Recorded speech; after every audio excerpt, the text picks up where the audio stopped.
রাজধানী ঢাকায় আগামী কয়েকদিন ভারী বৃষ্টির পূর্বাভাস দিয়েছে আবহাওয়া অধিদপ্তর। আবহাওয়াবিদ কাজী জেবুন্নেসা জানিয়েছেন, বিভাগীয় শহরগুলোতে আগামী দুদিন বৃষ্টির পরিমাণ কম থাকবে, তবে রংপুর, সিলেট এবং ময়মনসিংহ বিভাগে ভারী বৃষ্টি হতে পারে।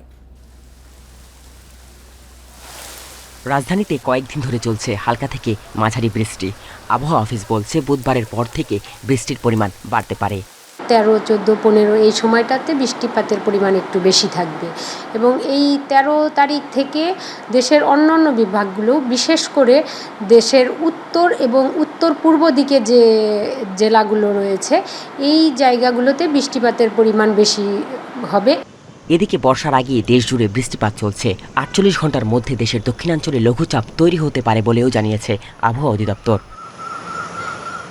তবে দেশের সামগ্রিক আবহাওয়া বিবেচনায় এই মুহূর্তে সমুদ্র বন্দরে কোনো সংকেত দেখাতে বলা হয়নি।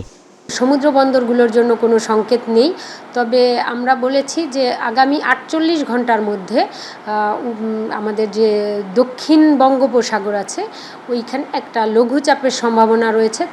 এদিকে দেশের উপকূলে লঘুচাপের তেমন কোনো প্রভাব পড়বে না বলে মনে করছেন আবহাওয়াবিদরা। তবে আগামী কয়েকদিন রংপুর, সিলেট ও ময়মনসিংহ অঞ্চলে বৃষ্টির পরিমাণ বাড়ার পূর্বাভাস দেওয়া হয়েছে।